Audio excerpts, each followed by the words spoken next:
اس سے زیادہ ضروری یہ جاننا ہے کہ صدقہ کرنے کے اصول شریعت نے کیا متعین کیے، اور انہی چیزوں کے اوپر میں کچھ باتیں آپ کے سامنے رکھوں گا۔ جب ہم صدقہ کرتے ہیں، اپنی بساط کے اعتبار سے تھوڑا کریں زیادہ کریں، صدقہ جب ہم کرتے ہیں تو پہلا اصول جس کا ہمیں لحاظ ہونا چاہیے وہ ہے اخلاص، ریاکاری۔ انسان صدقہ کرتے جا رہا ہے، صدقہ کرتے جا رہا ہے اس امید پہ کہ اللہ تعالیٰ کے ہاں اس کو اس کا بدلہ ملے گا، اس کی مزدوری ملے گی، لیکن اگر اخلاص نہیں ہے تو انسان عین موقع پہ اپنی ساری نیکیاں گنوا بیٹھے گا۔ اللہ تعالیٰ نے کتنی پاکیزہ مثال دی کہ ایک آدمی ہے، قرآن میں یہ مثال موجود ہے، ایک آدمی ہے، اس کے پاس ایک باغ ہے، پھلوں کا باغ ہے۔ اب محنت سے جب اس کے پاس طاقت تھی، ان باغوں کو اچھی طرح سے باغوں کی خدمت کی، ہرے بھرے ہو گئے، دھیرے دھیرے اس کے بچے کئی ایک بچے ہو گئے اور آدمی بوڑھا ہو گیا۔ اب اس کے پاس طاقت بھی نہیں ہے اور خرچ بڑھ گیا بچوں کی وجہ سے، اب وہ باغ ویران ہو جائے تو آدمی کو کتنی تکلیف ہوگی؟ ابھی وہ بوڑھا ہے، دنیا میں ہے، کوشش کرے 10 جھاڑ کے بجائے ایک جھاڑ تو اگا سکتا ہے، کوشش کر سکتا ہے۔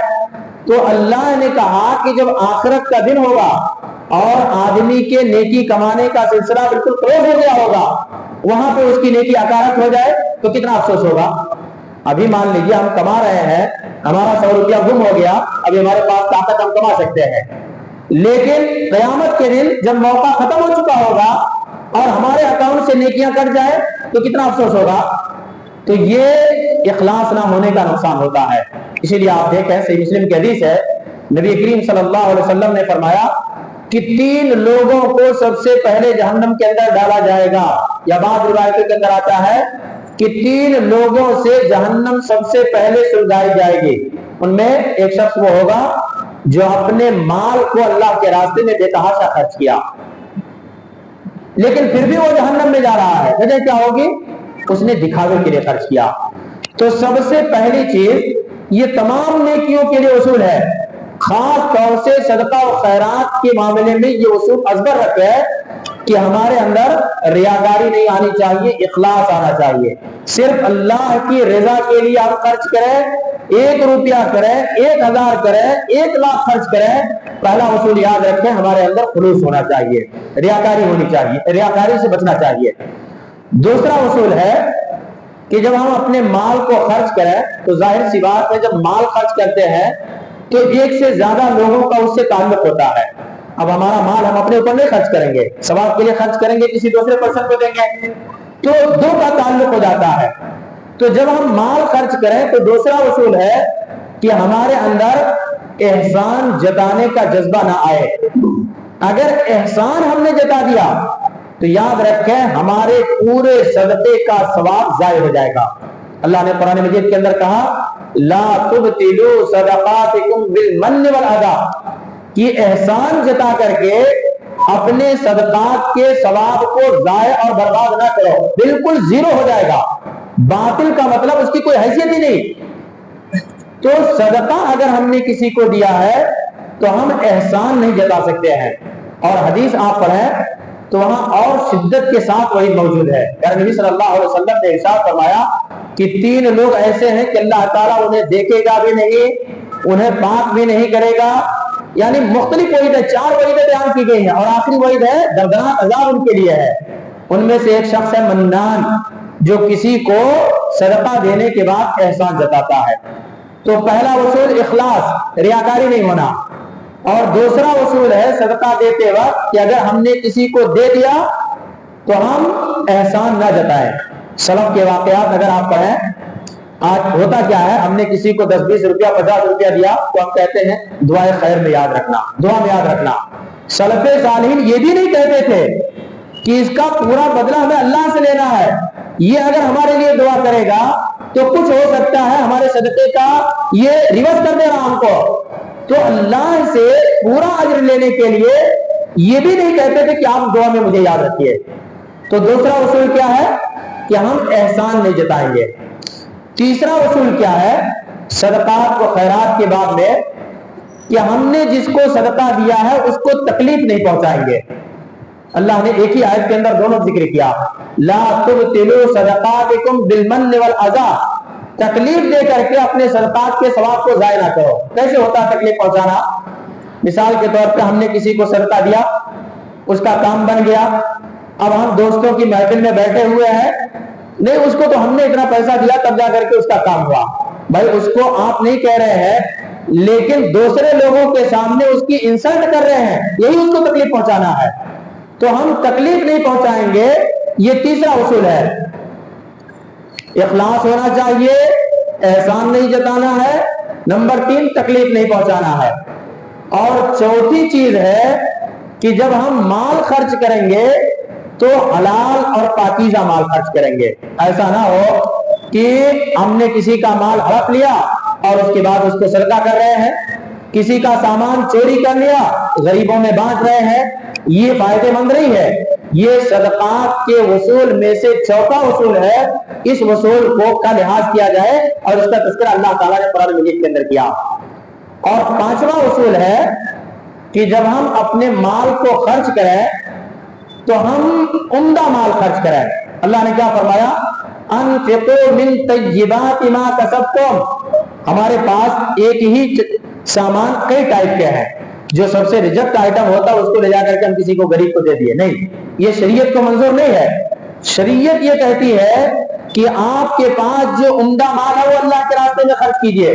صحیح مسلم وغیرہ آپ پڑھیں, مسجد نبوی اللہ کے نبی صلی اللہ علیہ وسلم نے بنائی تھی تو ایک صفہ کا علاقہ بنایا تھا, صفہ کا ایریا تھا جہاں غریب صحابہ دین کی تعلیم حاصل کرتے تھے. تو صحابہ بیان کرتے ہیں کہ جب ہمارے پھلوں سے کھجور, درختوں سے کھجور نکلتے تھے تو جو ریجیکٹ کھجور ہوتا تھا وہ گچھا لے جا کر کے صفہ والوں کے لیے ہم ایسے لٹکا دیتے تھے. ان کو ضرورت پڑتی تھی تو وہ لکڑی لیتے تھے, اس کو مارتے تھے, کچھ کھجوریں گرتی تھی, کھا لیتے تھے. تو اللہ تبارک و تعالیٰ نے اسی موقع پہ آیت نازل فرمائی, انفقوا من طیبات ما کسبتم, جو تمہارے پاس انکم ہے اس میں سے بہتر چیز اللہ کے راستے میں خرچ کرو. تو یہ 5 وصول ہمیشہ یاد رکھے. اہل علم نے کہا یہ شرائط ہے. اگر آپ چاہتے ہیں کہ آپ کے مال کا ثواب آپ کو ملے تو ایسی صورت میں اللہ کے راستے میں خرچ کرنے کے لیے یہ 5 اصول ذہن کے اندر رکھا ہے. اب اس کے بعد ہم آتے ہیں آداب کے اوپر. آداب کیا ہے خرچ کریں؟ شریعت اسلامیہ نے جو مال کے مسائل ہیں, قرآن مجید کے اندر مال کے مسائل کو جتنا تفصیل کے ساتھ بیان کیا گیا, دوسرے مسائل کو اتنی تفصیل سے اللہ تعالیٰ نے نہیں بیان کیا.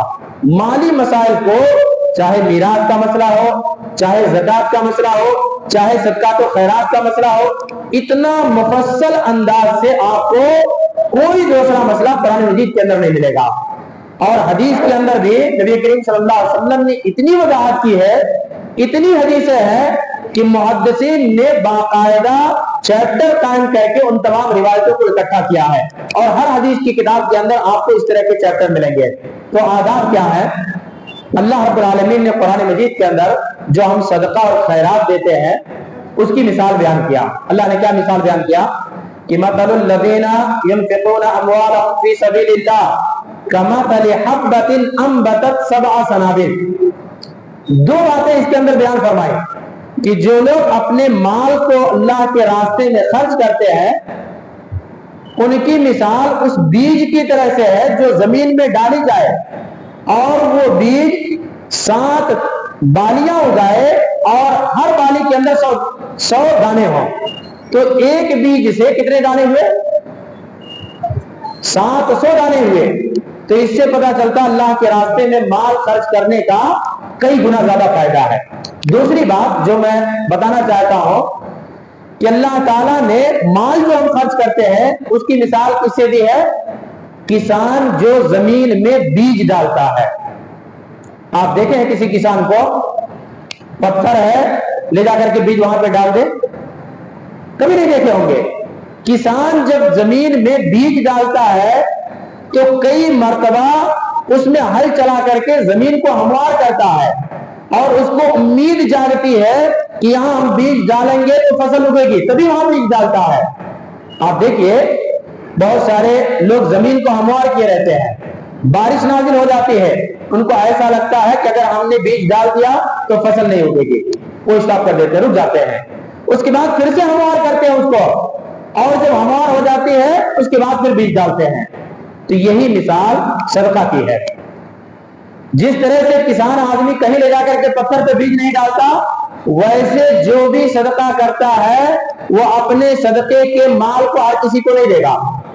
اللہ کے نبی صلی اللہ علیہ وسلم کے پاس کتنے لوگ ایسے آئے صدقہ مانگنے کے لیے، پیارے نبی صلی اللہ علیہ وسلم نے ہر ایک کو دیا، اتنا دیتے تھے کہ غیر مسلم کہتا ہے کہ نبی صلی اللہ علیہ وسلم اتنا دیتے ہیں کہ پیچھے کچھ بچا ہے کہ نہیں اس کی پرواہ نہیں کرتے ہیں، لیکن ہر کسی کو نہیں دیا ہے۔ آپ پڑھی حدیث ہے، نبی کریم صلی اللہ علیہ وسلم کے پاس کوئی آتا ہے، وہ کمانے لائق ہے، کھانے لائق ہے، محنت کرنے لائق ہے، تو آپ نے فرمایا یہ کسی مضبوط اور طاقتور کے لیے جائز نہیں ہے، چاہو محنت مزدوری کرو، محنت مزدوری کرو۔ اور آج تو ہمارے سماج کا بہت بڑا المیہ ہے، شاید یہ بات تلخ لگے کہ ایک بھکاری آتا ہے، اس بھکاری کو 10 روپیہ 50 روپیہ ہم دے دیتے ہیں، بھکاریوں کی تعداد ہم خود بڑھا رہے ہیں۔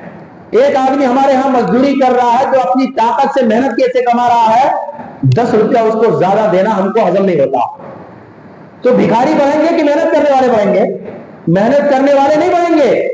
ہمیں تو حوصلہ افزائی محنت کرنے والوں کو کرنا چاہیے کہ 100 روپیہ طے ہوا ہے، بھائی یہ محنت کر کے کھا رہا ہے، 110 روپیہ اس کو ہم دے دیں تاکہ اس کے اندر جستجو پیدا ہونے، ہم محنت کر کے کھائیں گے۔ اس کو نہیں دے گا، 10 روپیہ زیادہ ہوا اس کو ریورس لے گا، اور بھکاری کو آدمی جو دیتا ہے یہ نہیں دیکھتا ہے کہ وہ کیسا ہے، پیشہ ور بھکاری ہے، پروفیشنل بھکاری ہے، کیسا بھکاری ہے۔ تو نقطہ بنیادی یہ ہے کہ جس طرح سے اللہ نے مثال دی ہے، اور قرآن کہ ایک جملے کے اندر آپ غور کریں تو لاکھوں مسائل نکلتے ہیں، تو اللہ تعالیٰ اور چیز کی مثال دے سکتا تھا صدقے کی، لیکن کسان کے بیج سے دیا۔ اس کا مطلب کیا ہے کہ جس طرح سے کسان زمین کو ہموار کر کے بیج ڈالتا ہے تاکہ اس کا رزلٹ آئے، ویسے ہم صدقہ کسی جگہ پہ نہیں دے سکتے ہیں، مناسب جگہ پہ دیں گے تاکہ اس کا رزلٹ آئے۔ کسان اگر پتھر پہ بیج پھینک دے تو ہاتھ سے بیج جائے گا کہ نہیں جائے گا؟ ہم بیج لیے ہوئے پتھر پہ پھینک رہے ہیں، ہاتھ سے نکلے گا کہ نہیں نکلے گا؟ نکلے گا، لیکن اس کا فائدہ نہیں ہوگا۔ ویسے ہی اگر ہم صدقہ کسی کو بھی دے دیں تو ہمارے پاس سے تو چلا جائے گا، لیکن اس کا فائدہ سماج اور معاشرے کے اندر نظر نہیں آئے گا۔ تو اس لیے ضرورت اس بات کی ہے کہ جب ہم اپنے مال کو اللہ کے راستے میں خرچ کرنے کی نیت سے نکلیں تو 5 شرائط کا لحاظ کرنے کے ساتھ ساتھ جیسے کسان زمین کو ہموار کرتا ہے، ویسے ہم مناسب آدمی کو تلاش کر کے صدقہ دینے کی کوشش کریں۔ آج یہی چیز نظر انداز کی جاتی ہے، اس کی بنیاد پہ آج مسلمانوں کے اندر بھکاریوں کی تعداد بڑھ رہی ہے۔ حد تو یہ ہے کہ غیر مسلم بھی اگر بھیک مانگنا چاہتا ہے تو مسلمانوں کا ڈریس پہن کر کے آ رہا۔ آپ لوگ سوشل میڈیا سے جڑے ہیں، جانتے ہوں گے یہ حیدرآباد کے اندر کئی ایک ایسے واقعات ہیں کہ عورت پکڑی گئی، تفتیش کیے، برقع پہنے ہوئے ہے، برقع نکلوائے وہ غیر مسلم کی عورت ہے۔ کیوں برقع پہن کے آ رہی ہے؟ کیونکہ یہ ٹرینڈ نکل چکا ہے، بھیک مانگنا ہے تو مسلمانوں کا لباس پہن دو۔ تو یہ سب کیوں ہو رہا ہے؟ یہ اس لیے ہو رہا ہے کہ محنت اور مزدوری کرنے والوں کی ہم پذیرائی نہیں کر رہے ہیں، بھکاریوں کی تعداد بڑھا رہے ہیں۔ ہونا کیا چاہیے؟ ہونا یہ چاہیے، قرآن میں صدقہ کے لیے کسان کے بیج کی مثال دی گئی، تو جس طرح سے زمین ہموار کرتا ویسے ہم تلاشیں مستحق کون ہے اس کو دیں۔ دوسرا ہے کہ 2 طرح کے مجبور لوگ ہوتے ہیں، ایک مجبور تو وہ ہوتے ہیں اور اکثر اس میں مجبور نہیں ہوتے ہیں، روڈ پہ نکل کر کے بھیک مانگتے ہیں۔ دوسرے وہ ہوتے ہیں کہ واقعی ضرورت مند ہوتے ہیں لیکن خودداری غیرت کی بنیاد پہ کسی کے سامنے ہاتھ نہیں پھیلاتے۔ تو اگر ہمیں خرچ کرنا ہے تو ہم دور نہ جائیں، اپنے محلے کے اندر، اپنے علاقے کے اندر دیکھیں، تلاشیں کون ایسے لوگ ہیں جو ضرورت مند ہیں لیکن اس کے باوجود بھی ہاتھ نہیں پھیلاتے ہیں، ہم ان کو ان کے گھر پتہ کر کے پہنچ کر کے اگر ہم مال دیں تو یہ زیادہ بہتر ہوگا۔ اس کا فائدہ کیا ہوگا؟ اس کا فائدہ فوری طور پہ ہوگا کہ بھکاریوں کی تعداد میں کمی ہو جائے گی۔ بھائی ہم غریب ہے، ہمارے گھر بیٹھے ہم کو مال مل رہا، ضرورت پوری ہو رہی ہے، تو کیوں ہم روڈ پہ جائیں گے بھیک مانگنے؟ تو یہ جو بھکاریوں کی تعداد بڑھ رہی ہے، بڑھاوا دینے والے ہم خود ہیں۔ بھائی اس بات کے خلاف نہیں ہو کہ بھکاریوں کو بھیک نہ دیا جائے، لیکن اگر اسی طریقے کو تبدیل کر لیا جائے تو ایسی صورت میں انشاءاللہ اس کا بہتر فائدہ ہوگا۔ آج سب سے زیادہ خرچ کرنے والی قوم مسلمان ہے، لیکن اسی قوم کے اندر سب سے زیادہ بھکاری ہے. کیوں؟ اس کا مطلب یہ ہے کہ خرچ کرنے کے بعد ہمارا مال جو مستحق ہے ان کے پاس نہیں پہنچ پاتا. ابھی چونکہ ریکارڈ ہو رہا، نام لینا مناسب نہیں ہے، 2009 کی بات میں بتا رہا ہوں. میں بمبئی گیا تھا، ایک جگہ پہ ہمارے دوست نے پوچھنے پہ بتایا کہ 25,000 روپیہ وہ بھکاری لوگ اس جگہ کا کرایہ دیتے ہیں جہاں پہ بھیک مانگتے ہیں بیٹھ کر. 25,000 روپیہ 2009 کی بات ہے، اس جگہ کا کرایہ دیتے ہیں جہاں پہ بیٹھ کر کے وہ بھیک مانگتے ہیں. اور آپ کے شہر کے اندر بھی یہ بمبئی کا مسئلہ نہیں ہے، یہاں بھی ایک صاحب نے مجھے بتایا کہ ایک عورت 35 سال سے ایک جگہ پہ بیٹھ کر کے بھیک مانگ رہی ہے. جب اس کی تفتیش کی گئی تو پتا چلا کہ وہ 35 سال سے بھیک مانگ رہی ہے اور دوسری عورتوں کو سود پہ پیسے دیتی ہے. آدمی کیا سمجھتا ہے بھیک مانگ رہی ہے، چلو چلتے چلتے 10 روپیہ نکالا دے دیا، لیکن وہ کہاں پہنچ رہا ہے، کیا اس کے اثرات و نتائج ہو رہے ہیں، آدمی اس کو نہیں جانتا ہے. تو بہرحال ضرورت اس بات کی ہے کہ سب سے پہلے جب ہم مال خرچ کرتے ہیں تو ہمارا مال کہاں جا رہا ہے. اگر صحیح جگہ پہ گیا تو جتنا مال مسلمان خرچ کر رہے ہیں مسلمانوں کے اندر کم از کم غربت نہیں رہے گی. مسلمانوں صرف زکات کو آپ جوڑ لیجئے، اگر صحیح جگہ پہ گیا تو ایسی صورت میں غربت مسلمانوں کے درمیان سے ختم ہو جائے گی. اس کو ختم کرنے کے لیے زکات و صدقات کا نظام ہے. تو پہلا اصول کیا ہے کہ ہم جس طرح سے کسان دانا بیج ڈالتے وقت غور و فکر کرتا ویسے غور و فکر کر کے مناسب جگہ پہ اپنے مال کو خرچ کرے. دوسرا طریقہ کیا ہے کہ مال خرچ کرنے میں اسلام کا مزاج اجتماعیت کا ہے. آپ دیکھیں حضرت عمر فاروق رضی اللہ تعالیٰ عنہ کے زمانے میں بھیجا گیا گورنر کو، ایک سال وہاں پہ زکات وصولے غریبوں میں تقسیم کیے، دوسرے سال میں بچے کچے غریبوں کو دیا گیا، تیسرے سال اجتماعیت کی برکت سے وہاں پہ کوئی زکات لینے والا ہی نہیں تھا. اس مال کو اٹھا کر کے مدینہ بھیجنا چاہا. حضرت عمر رضی اللہ تعالیٰ عنہ نے کہا یہاں بھی ضرورت نہیں، وہی تقسیم کر دو. انہوں نے کہا نہیں، یہاں کوئی محتاج ہے ہی نہیں، ضرورت مند ہے ہی نہیں، لہذا اس کو وہاں پہ بھیج دیا گیا اور مصارف میں استعمال کیا گیا. تو اجتماعیت ہونا چاہیے. بیت المال بڑے پیمانے پہ چھوٹے پیمانے پہ بیت المال کے ذریعے سے ہوگا کیا کہ بیت المال کے جو ذمہ دار ہوں گے وہ تفتیش کریں گے، وہ جانچیں گے، پرکھیں گے اور جو مناسب رہے گا اس کو دیں گے. تو اس سے کیا ہوگا کہ زکات و صدقات کا اسلام کا جو مزاج ہے وہ مزاج نافذ ہوگا اور مسلمانوں کے درمیان سے غربت ختم ہوگی. آج افسوس تو یہ ہے کہ جتنا خرچ کر رہے ہیں، جتنا دے رہے ہیں، اتنا ہی زیادہ بھکاریوں کی تعداد بڑھ رہی ہے. تو اس لیے پروفیشنل بھکاریوں سے بچنے کے لیے ہم ایسے لوگوں کو ترجیح دیں جو ضرورت مند ہیں اور اسی طرح سے وہ مانگتے نہیں ہیں، ان کو دیں. دوسرا طریقہ ہے کہ اجتماعیت کو نافذ کرتے ہوئے بیت المال سے اپنے مال کو ہم خرچ کرنے کی کوشش کریں تو انشاءاللہ اس کا بہت زیادہ فائدہ ہوگا. تو زکات و صدقات خرچ کرنے کی فضیلت ہم جانتے ہیں اور لوگ خرچ بھی کرتے ہیں، لہذا ضرورت اس بات کی ہے کہ مال کو خرچ کرنے کے لیے اسلام نے جو اصول بیان کیے، جو شرائط ہیں، ان کا لحاظ کریں تاکہ آخرت میں اس کا بہتر فائدہ اور بدلہ ہمیں مل سکے اور دنیا کے اندر دنیاوی اعتبار سے اس کا فائدہ سماج کے اندر نظر آئے. اس کے لیے ضرورت اس بات کی ہے کہ مستحق لوگوں تک اپنے مال کو پہنچایا جائے اور اس کا طریقہ میں نے بتایا کہ ہم جو واقعی مستحق ہیں، ہم جانتے ہیں، ہم تفتیش کریں، ان کو دیں یا نہیں تو بیت المال کے حوالے کر دیں، وہاں سے جو ذمہ دار ہیں وہ تفتیش کر کے مال کو ان کے مستحقین میں خرچ کریں. یاد رکھیں آخری بات کہ اگر ہم کسی کو بھی دے رہے ہیں تو جس طرح سے پیشہ ور بھکاری مانگنے کی بنیاد پہ مجرم ہے، ہم بھی ان کے جرم میں شریک ہیں، ہم بھی ان کے جرم میں شریک ہیں.